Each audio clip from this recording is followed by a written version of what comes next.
बिस्मिल्लाहिर्रहमानिर्रहीम। अस्सलाम वालेकुम सामीन व नाज़रीन। मैं Iqbal Shah advocate Nizampur legal clinic में आपकी खिदमत में हाजिर हूँ क्लास नंबर 172 यानी 172 में। और आज का जो टॉपिक है वो अटेम्प्ट के हवाले से है और अटेम्प्ट में भी स्पेशली सेक्शन 511 यानी 511 के हवाले से। और ये स्पेशली एक मेन सेक्शन के साथ स्लैश करके लगा दिया जाता है।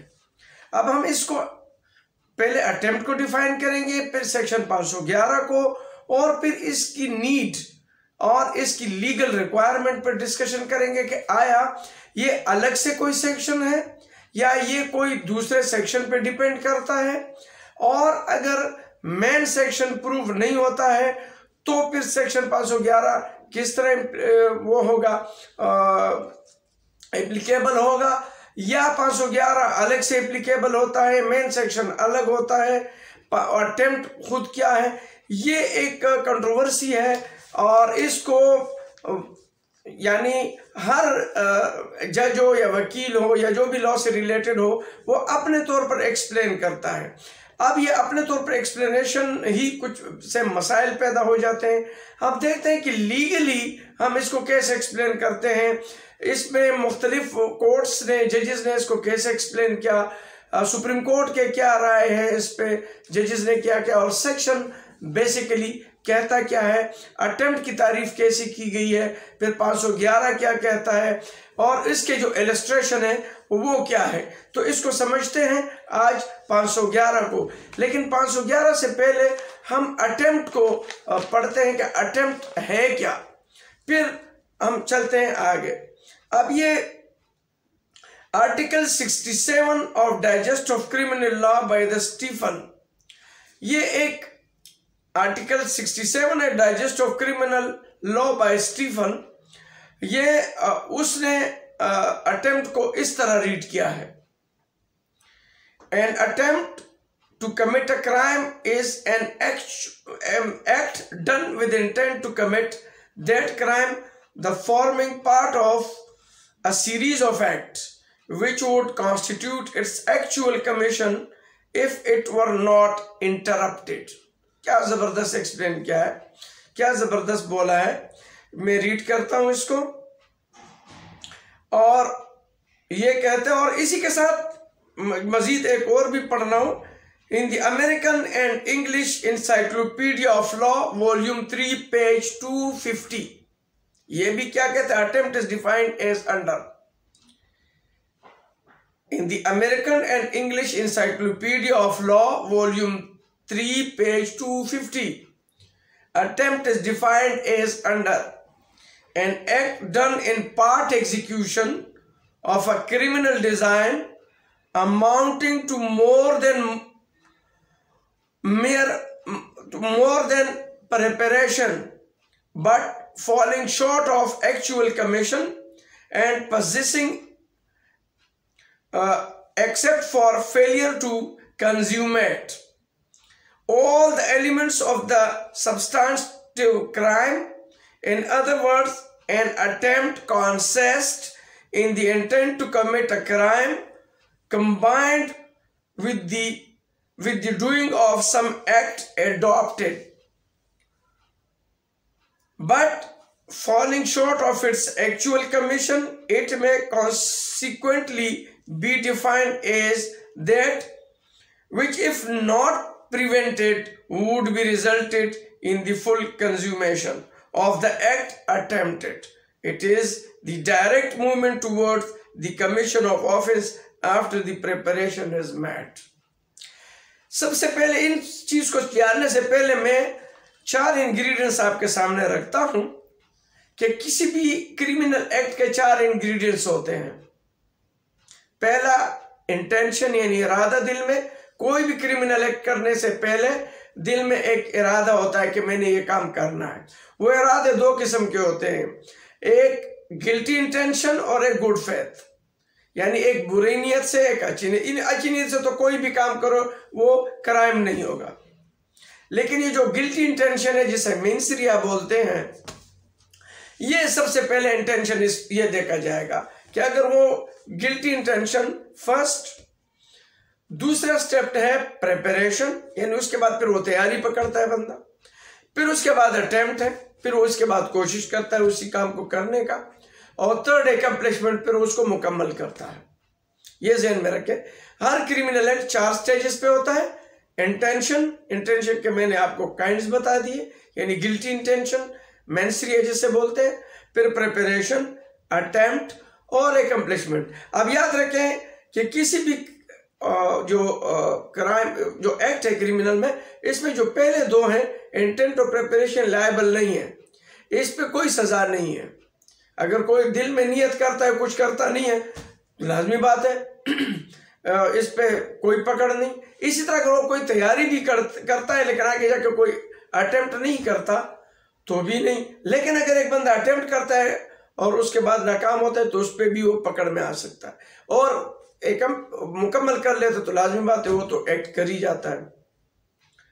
ये ज़हन में रखें। तो चूंकि हम तीसरी इंटेंशन को छोड़ते हैं, प्रिपरेशन को छोड़ते हैं, अब हम इंटेंट पे आते हैं, अटेम्प्ट पे आते हैं। क्या अब इसमें लफ्ज आया था कि मोर देन प्रिपरेशन। तो अटेम्प्ट क्या चीज़ है वो समझाने के लिए कि ये जो मैंने डिफाइन किए इसमें लफ्ज बार बार आया मोर देन प्रिपरेशन, यानी अटेम्प्ट वो एक्ट है जो प्रिपरेशन से बालातर कोई काम हो। Intention, preparation, more than preparation is called attempt. ये ज़हन में, ये अगर मैं पूरा पढ़ता फिर आपको एक एक लफ्ज तो आपको समझ में नहीं आता कि क्या चीज़ है। ये यही कहते कि किसी भी एक्ट का वो सीरीज जो वो करते करते इंटेंशन से, प्रिपरेशन से ऊपर चला जाए, अटेम्प्ट कर लेते हैं लेकिन वो एकम्प्लिश नहीं होता, एकम्प्लिश से पहले वो इनकम्प्लीट हो जाता है। अगर उसको छोड़ दिया जाता तो वो कंप्लीट होता। ये जो मैंने आपको आर्टिकल 67 और वॉल्यूम 3 250 बताया उसका लबाब और मफहूम यही है, आसान लफ्जों में जो मैं आपको समझा रहा हूं। तो प्रिपरेशन से ऊपर और मुकम्मल होने से पहले का जो एक्ट होगा वो अटेम्प्ट कहलाएगा। Have you understood? ये बात तो डिफिनेशन के तौर पर आ गई। ये अटेम्प्ट कर, इसे ज़हन में रखें। अब 511 सेक्शन पे हम चलते हैं कि 511 सेक्शन जो लगता है अटेम्प्ट के लिए पीपीसी का, पाकिस्तान पिनल कोड का, वो क्या कहता है वो चलते हैं, वो सेक्शन पढ़ते हैं। फिर हम जो सेक्शंस मेन सेक्शंस के साथ लगते हैं, तो क्या मेन सेक्शन जब मुकम्मल नहीं होता तो क्या फिर 511 ही आएगा या नहीं? मेन सेक्शन के अपने इंग्रीडिएंट्स होंगे, 511 अपने लिए एक सेक्शन है। तो चलते हैं, और ये बात ज़हन में रखें कि मैं ये क्यों कहता हूँ, तो बाद में जब हम पढ़ेंगे तो मैं आपको बोलूँ कि मैंने जो ये बात की तो मैंने इसलिए करी थी। तो सेक्शन 511 को पढ़ते हैं और इसका हेडिंग है, तो सेक्शन 511 कहता है punishment for attempting to commit offences punishable with imprisonment for life on a shorter terms. यानी punishment for attempt to commit offences, यानी वो ऑफेंसेस जिसमें अटेम्प्ट हुए हों उनकी सजाएं, जिसकी उम्र कैद की सजा हो या उससे कम यानी शॉर्टर सजा हो। ये 511 इसके लिए होता है। अब इसको मजीद जो एक्सप्लेन किया है, हूएवर यानी कोई भी अटेम्प्ट्स करता है, कोई भी कोशिश करता है, जुहद करता है, कोई भी अमल आगे बढ़ता है, यानी इंटेंशन प्रिपरेशन से आगे बढ़ के इंटेंशन भी किया, प्रिपरेशन भी हो गई, अब इससे बढ़ के कोई अमल करता है जो कि अभी एकम्प्लिशमेंट के लिए जा रहा है, चौथे स्टेज के लिए। तीसरा स्टेज जो है ना, attempts to commit an offence punishable by this code, imprisonment for life or imprisonment, or to cause such an offense to be committed, and in such attempt does an act towards the commission of the offense। यानी ऐसा अमल करे कि वो commission, offence commission के जानिब हो। shall where no express provision is made by this code for the punishment of such attempt, और वो अमल करने जा रहे हैं इसके लिए कोई सजा ना हो, the punishment with imprisonment of any description provide for the offense, और उस ऑफेंस के लिए जो भी उसकी सजा दी गई हो, for a term which may extend to 1/2 of the longest term of imprisonment provided for that offense, or with such fine dama is provided for the office or with both। तो ये जो है तो फिर उसकी 1/2 होगी, यानी आधा, या फिर उसमें दमा, ये जो है ये इसकी सजा होगी। बाज़ जगह पे 1/4 भी है, बाज़ जगह पे 1/2 है। Of the longest term of imprisonment provided for that offence और विद सच फाइन दमा as it provided for the offence और विद बोथ। दमा वो जो किसी इंजरीज के लिए जो जुर्माना होते हैं, जो पैसे दिए होते हैं, जो कंपेंसेशन होते हैं, उसको बोलते हैं। अब इसके लिए 2 इलस्ट्रेशन दिए, मिसालें दी हैं, और वो मिसाल से बहुत आसानी से समझ जाएंगे कि अटेम्प्ट क्या चीज़ है।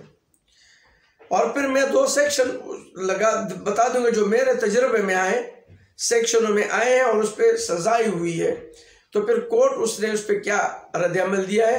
एक पे तो ऑलरेडी फैसला आ चुका है, दूसरा कल मेरी अपील लगी हुई हाई कोर्ट पे, उस पर मेरे जाके आर्गूमेंट करना है। अपील है जिसमें 511 में सज़ा हुई है 5 साल की, तो उस पर बात करनी है और मेन सेक्शन के साथ वो बताऊंगा बाद में। लेकिन पहले ये इलस्ट्रेशन को समझते हैं। यानी जो अटेम्प्ट की पहली इलस्ट्रेशन मिसाल जो दी है, A makes an attempt to steal some jewels by breaking open a box. एक बंदा है ए, मेक्स एन अटेम्प्ट, उसने जो है एक कोशिश की, टू स्टील सम ज्यूल्स, कोई जो जेवरात है चोरी करने की कोशिश की, by breaking open a box, box को तोड़ने के बाद, ब्रेक्स को तोड़ा भी और उसको चोरी करने के लिए, ज्यूलरी है वो चुराने के लिए। ये ज़हन में रखें, एक बंदा इंटेंड करते मैंने चोरी करने पर प्रिपरेशन कर ली और उसने एक बॉक्स को भी इस नियत से खोला कि उसमें कोई ज्यूलरीज होगी, वो चुराना है, वो भी कर दिया। And finds after some opening the box, opening the box, लेकिन जब वो बॉक्स खोला तो उसको पता चला there is no jewel in it, कि इसमें तो कुछ भी नहीं है। He has done an act towards the commission of theft, तो इसने उस अमल के तौर पर कोशिश की, अटेम्प्ट कर लिया। ये क्या हो गया, इंटेंशन प्रिपरेशन से आगे का अमल है, लेकिन वो अमल पूरा नहीं हुआ क्योंकि उसमें कुछ है ही नहीं। And therefore is guilty under this section, इसलिए ये 511 में अटेम्प्ट में होगा। अब आप मेरी बात समझ गए होंगे। दूसरी मिसाल, A makes an attempt to pick the pocket of Z by thrusting his hand into Z's pocket. A ने कोशिश की कि उसने Z की जो जेब है वो पिक पॉकेटिंग करनी है, जेब से पैसे निकालने, कोई भी चीज़ है वो निकालनी है, और by thrusting his hand into Z's pocket, और उसके Z के पॉकेट में जेब हाथ भी डाल दिया। A fails in the attempt in consequence of Z's having nothing in his pocket, लेकिन Z's के जेब में कुछ भी नहीं था। A is guilty under this section, तो A ने attempt किया है, intention preparation के बाद attempt, और लेकिन चोरी नहीं की क्योंकि कुछ था ही नहीं। और चोरी का मतलब यही है कि कोई किसी का चीज उसकी मर्जी के बगैर वो उसकी मर्जी के ले जाना, तो कोई चीज है ही नहीं, तो इसलिए वो अटेम्प्ट कहलाएगा। ज़हन में रखें। अब मेरे ख्याल से बहुत सारी बात वाज़िह हो चुकी होगी। अब मैं आते हैं कि 2 सेक्शन है जो मेरे पास, ये ज़हन में रखें, 2 लॉज आप इसके लिए देख सकते हैं। एक जो बुनियादी लॉ है AIR, ऑल इंडिया रिपोर्ट जो 1929, लाहौर पेज 580, और उसी की बुनियाद पर 2008 ACMR सुप्रीम कोर्ट की हमारी, और पेज 1636 1636, ये ज़रूर पढ़ें तो आपको 511 बहुत अच्छी तरीके से समझ में आ जाएगा, और इसके रिलेशन भी समझ में आ जाएगा कि सेक्शन मेन सेक्शन के साथ क्या है और ये कहाँ कहाँ लग सकता है, उसकी सजा कैसे हो सकती है। तो पहले AIR 1927 लाहौर पेज 580 580, और दूसरा 2008 SCMR पेज 1636, ये सुप्रीम कोर्ट की है और पाकिस्तान की। ये जो मैं अथॉरिटी बता रहा हूं ये सेक्शन 364A के साथ 511 लगा है। 364 का मतलब है, अब इसको कैसे कोर्ट ने एक्सप्लेन किया। 364A का मतलब किसी बच्चे को अगवा करने का है। 364A खुद एक सेक्शन है और इसके साथ 511 भी लगा है। अब कोर्ट इसको कैसे एक्सप्लेन करता है कि आया अगर 364 नहीं बनता है तो क्या, अगर वो नहीं बनेगा तो 511 लगाएंगे, या अगर 376 है जिन्ना का केस है और उसके साथ 511 है, यानी इल्ज़ाम किसी पे ये है कि उन्होंने मेरे साथ ये बदकारी की है और वो अटेम्प्ट 376 मुकम्मल नहीं होता तो क्या फिर 511 लगाएंगे। मेन मकसद ये है। या एक बंदे ने 302 की है पर इल्ज़ाम है और वो 302 में बच गया तो क्या 511 लगाएंगे? नहीं, 324 लगाएंगे। इसी तरीके से मुख्तलिफ ऑफेंसेस के मुख्तलिफ ऑफेंसेस है, लेकिन मेरे समझ में नहीं आ रहा था कि बाज़ औक़ात इसको बड़े गलत तरीके से एक्सप्लेन करते। अब हम जो मैं समझ चुका हूं वो आपसे डिस्कस कर रहा हूं। अब 364A एंड 511, अब ये दोनों लगे थे। सुप्रीम कोर्ट ने कैसे इसको एक्सप्लेन किया, अब चलते हैं पढ़ते हैं। अप्रेजल ऑफ एविडेंस, अब इसमें जो एविडेंस केस चल चुका है, अब इसको एविडेंस को कैसे अप्रेज करते हैं। Dictionary meaning of the word attempt was not relevant in the case as section 15(511) PPC had itself explained the same. Attempt covered only those cases. अब सुप्रीम कोर्ट है कि अटेम्प्ट कौन से केसेस को कवर करते हैं, where for some reason the object of the offense was not accomplished, कि उस अमल का जो मकसद है वो मुकम्मल ना हो। जिस तरह मैंने मिसालें दी कि बॉक्स खोला उसमें कुछ नहीं था, जेब में हाथ डाला चोरी नहीं थी, तो वो ऑब्जेक्ट मुकम्मल नहीं हुआ तो क्या हो गया, अटेम्प्ट हो गया। Offence in the present case was completed, अब 364A का है, इसके साथ 511, तो सुप्रीम कोर्ट कहता है नहीं 364A अपना केस है, 511 अपना केस है, इसमें इंग्रीडिएंट 364A में मुकम्मल हो चुके हैं। जब वो मुकम्मल हो चुके तो 511 कैसे लगा रहे हो? अगर वो ना मुकम्मल होते तो 511 आप अलग से लगाते, अलग सेक्शन है, 364A अलग सेक्शन है। Offense in the present case was completed when the accused had kidnapped the child by putting him in the रक्षा। एक बंदे पे इल्जाम था कि इसने बच्चे को अगवा करना था और रक्षे में बिठा दिया।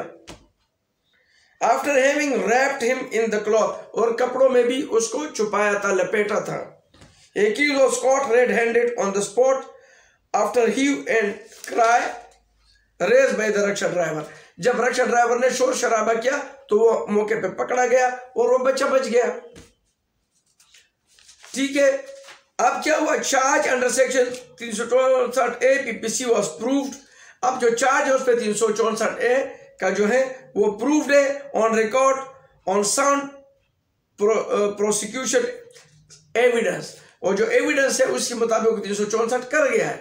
लाजमी बात है, जब उसने उठाया, उसने छुपाया, रक्षे में बिठाया, इट मीन्स कि वो उसने अपना वो पूरा अमल जो है वो उसने मुकम्मल कर दिया। क्योंकि किडनैपिंग जो है वो किसी बच्चे को किसी के दस्तरस से ले जाने का पे कंप्लीट होता है कि जब उसके दस्तरस से ले जाओ तो फिर वो कंप्लीट हो जाता है। तो वो उठाया है, कपड़े में छुपाया था, रक्षे में ले जाके रक्षे में बैठ के वो ले जाना चाह रहा था, तो फिर रक्षे ड्राइवर समझ गया कि ये तो कोई वारदात हो रही, तो उस जाके शोर शराबा किया, उसको पकड़ा। Which did not constitute the attempt only, लेकिन ये अलग से अटेम्प्ट इस पे नहीं लगेगा। Conviction and sentence of accused were upheld accordingly and his appeal was dismissed. अब 511 attempt connotation, attempt covers only those cases where for some reason the object of the offense is not accomplished. अब ये बड़े बेहतरीन clear cut चीजें इसमें मौजूद हैं कि on examining the above section in the light of illustration above, जो दो इलिस्ट्रेशन दी गई थी बॉक्स वाले, कि अगर हम 364A और 515 को अलग अलग करेंगे तो इसको किस तरह समझेंगे। It is clear that attempt covers only those cases where for some reason the object of the offense is not accomplished.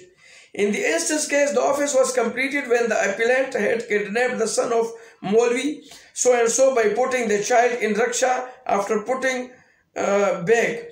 Jab the child was already wrapped in the cloth, rickshaw driver raised, heaved and cried on realizing the situation. Therefore, the appellant was caught red-handed after commission of offense under section 364A PPC, for which he was tried, followed by this conviction based on sound evidence. Discussed in detail, proved the charge, and the same does not constitute an attempt only. We do not find any merit in the proposition by the learned counsel for the appellant. According this appeal, as no ground is made out, is dismissed and leave to appeal is refused. However, benefit to BPC is also extended to the petitioner. अब 364 की जो है, अब जिसने plea ली थी, उन्होंने ये plea ली थी कि ये अटेम्प्ट है। अब जो मैंने आपको शुरू में कहा कि मैं आपसे जो मैंने बात जहां पे छोड़ी थी कि मैं 511 पे आऊंगा, वो ये है। इसमें जो अपीलांट है उसने प्ली ली थी कि इसने अटेम्प्ट किया है, तो कहते कि इसने अटेम्प्ट नहीं किया, इसने 364A वो एकम्प्लिशमेंट है। अब अगर वो 364A नहीं करता तो फिर जाके 511 की वो लगते। 364 के जो इंग्रेडिएंट्स है वो सारा वो उस पे एप्लीकेबल है। 511 अभी 364A 511 लगा दिया, तो उसमें ये कि 511 इस पे लगते, तो 511 इस पे नहीं लगे। 364A अगर प्रूव नहीं होता, अगर ये प्रूव नहीं होता तो भी 511 उस पे फिर नहीं लगता। अगर वो क्योंकि चार्ज उसी पे 364 ही को एविडेंस के तौर पर लेते, या उसमें वो कन्विक्ट होता या उसी में वो एक्विट होता। ये नहीं होता कि 511 अगर उससे ये बच गया तो फिर उसको 511 में फंसाओ, नहीं। 511 के अलग इंग्रेडिएंट्स है, 364 के अलग इंग्रेडिएंट्स है। वो उस सूरत में होता कि अगर वो बच्चा उसकी दस्तरस में वालिद के और उसे अटेम्प्ट करता है, ले जाने की कोशिश करता है, चीना जिप्टी करते उस दौरान जो है वो बच जाता है, तो इन दैट टाइम 511 की इंग्रेडिएंट वो 364A नहीं लगता। फिर जो मैं वाइस वर्सा फिर तो 364A नहीं लगता। फिर अगर वो अपीलांट या मुदई साइड बोलते कहते कि ये अब जो है 512 नहीं है, इस पे 364A लगा, तो फिर 364A नहीं मानी जाती, फिर सिर्फ 511 लगता। जिस तरीके से अब यहां पर 364A कोर्ट मान रही है, 511 नहीं, इसी तरह अगर 511 के इंग्रेडिएंट्स हो तो फिर 364 नहीं माना जाएगा। अब ये दोनों सेक्शन जो है वो अलग अलग है। इस तरीके से अगर 302 मुकम्मल नहीं होता तो ऐसा नहीं हो कि 302/511 में इसको सजा दो, क्योंकि उसके इस तरह इंग्रेडिएंट्स है। कभी भी हमने नहीं देखा कि 302 के साथ /511 लगाओ, नहीं। 302 में अगर अटेम्प्ट हो तो 324 अलग सेक्शन उसका मौजूद है। इसी तरीके से 511 एक ऐसा सेक्शन है कि ये हमेशा डिपेंड करता है मेन उस सेक्शन का जिसके लिए किसी भी किस्म की कोई सजा तजवीज नहीं की गई हो, और वो जो उसकी 511 में खुद अपने तौर पर कोई सजा नहीं है, वो जो मेन सेक्शन होगा उसके 1/2 की सजा है, वो उसको लगेगी। लेकिन उस हिसाब से ऐसा नहीं होगा कि हर सेक्शन के साथ सेक्शन, अगर आप फर्ज के 376 का है, आप किसी पे इल्जाम लगा लेते हैं कि उन्होंने रेप किया, 376 के साथ जो मैं अभी जो मैंने कहा कल अपील है, तो उसमें ये ऑफेंस था कि उन्होंने बोला कि इसके साथ उन्होंने बाकायदा FIR चार्ज भी यही है कि रेप का है 376 का /511, जबकि 511 में अटेम्प्ट की कोई जिक्र ही नहीं है कि उन्होंने अटेम्प्ट किया। अब 376 की बात कर रहे हैं, 4 में तो 376 प्रूव होगा। अब अगर 376 प्रूव ही नहीं होता और इसमें कोई अटेम्प्ट नहीं, तो ये नहीं होगा कि वो प्रूफ नहीं होता, वो मेडिकल से भी प्रूफ नहीं हुआ, 376 का इल्जाम है तो इसमें 511 लगा लो, जबकि वो अटेम्प्ट की भी तमाम इंग्रेडिएंट्स उसमें पूरे नहीं हो रहे। अब अगर हम अब 511 की बात करेंगे, मतलब ये हुआ कि अगर वो 376 के अटेम्प्ट उन्होंने पूरे, क्योंकि 376 पूरा मुकम्मल ऑफेंस है, 511 भी अपने तौर पर पूरा मुकम्मल ऑफेंस है, कि ये इसके इंग्रेडिएंट्स है कि वो इंटेंशन प्रिपरेशन से ऊपर का और एकम्प्लिशमेंट से एक दर्जे नीचे का ऑफेंस, ये अटेम्प्ट कहलाएगा। अगर वो उसमें वो इंग्रेडिएंट्स मौजूद है तो फिर तो अटेम्प्ट होगा, अगर उसमें वो इंग्रेडिएंट्स मौजूद नहीं है तो वो अटेम्प्ट नहीं कहलाएगा। मुमकिन वो इंटेंशन और प्रिपरेशन तो हो लेकिन वो अटेम्प्ट नहीं होगा। और एकम्प्लिशमेंट क्या होगा, उसका वही ऑफेंस होगा जो मजमूई तौर पर जो उसका बेसिक वो है वो एकम्प्लिशमेंट होगा। अगर फर्ज का 376 प्रूफ होता तो क्या उसको 511 की भी सजा मिलती? नहीं, इसलिए 376 की सजा मिलती। तो 376 ही प्रूफ और डिसप्रूफ किया, तो अगर उसमें एक्विट होता 376 में प्रूफ नहीं होगा तो एक्विट होगा। जब वो 376 में एक्विट होगा तो 511 बनेगा ही नहीं, उसमें भी एक्विट होगा। इसीलिए कि 376 का अपने इंग्रेडिएंट्स है वो पूरे नहीं हो रहे। जब वो पूरे नहीं हो रहे तो 511 उसको कैसे नती करेंगे? या तो आपने फिर इल्जाम लगाना होगा कि उन्होंने मेरे साथ रेप के अटेम्प्ट की है, जो बात मैं करने जा रहा हूं। अगर उन्होंने रेप के अटेम्प्ट किए तो 511 आप लगाओगे कि उस पर लिखा होगा कि उन्होंने अटेम्प्ट किया, तो फिर उसका चार्ज भी 511 का बनेगा और फिर उस पर एविडेंस भी लीड 511 की होगी। तो तब जाके फिर उस पर एक्विटल और कन्विक्शन 511 की होगी। अगर वो चार्ज में नहीं है और उस पर एविडेंस भी उसकी लीड नहीं हुई है और मेन केस की और उसमें वो एक्विट होगा तो फिर 511 की सजा देना ज्यादती होगी, क्योंकि ये इसी तरह का कि आसमान से गिरा खजूर में अटका। यानी अगर ये नहीं बन सका तो फिर ये कर देंगे, जबकि ये लीगल नहीं है। ये फिर एक जहनी एक सोच तो हो सकती है, एक बंदे की अप्रोच तो हो सकता है, लेकिन ये लीगल अप्रोच नहीं है। लीगल अप्रोच ये दोनों सेक्शनों का अलग अलग है। मेरे ख्याल से मैंने अपनी बात जो है आप तक मैं पहुंचा चुका हूँ। जो मैं समझाने जा रहा था 2008 ACMR 1063 आप जरूर देखें, और AIR 1927 लाहौर 580 511 के लिए। ये बहुत अहम सेक्शन, शायद इतना बड़ा ना हो लेकिन ये हर सेक्शन के साथ लगाते हैं, और अगर वो नहीं हुआ तो पूरे 511 तो बनता है। जनाब इस तरह नहीं है। आप पहले कंटेंट्स को, जब आपके FIR और आपके चार्ज के कंटेंट्स हैं उसी के मुताबिक आप जाएंगे। होप कि मैं आप लोगों को अपनी बात जो है वो पहुंचा चुका हूँ। आने वाले क्लास के लिए इजाज़त चाहता हूँ, लेकिन जाते जाते मैं आपसे ज़रूर रिक्वेस्ट करूँगा कि अगर आप मेरे चैनल में नए हैं तो आप मेरे चैनल को लाइक करें, वॉच करें, सब्सक्राइब करें और बेल आइकन को आप ज़रूर प्रेस किया करें ताकि मेरे आने वाले नई वीडियोज़ आपको मिलते रहें। इजाज़त चाहता हूँ। अल्लाह हाफिज़।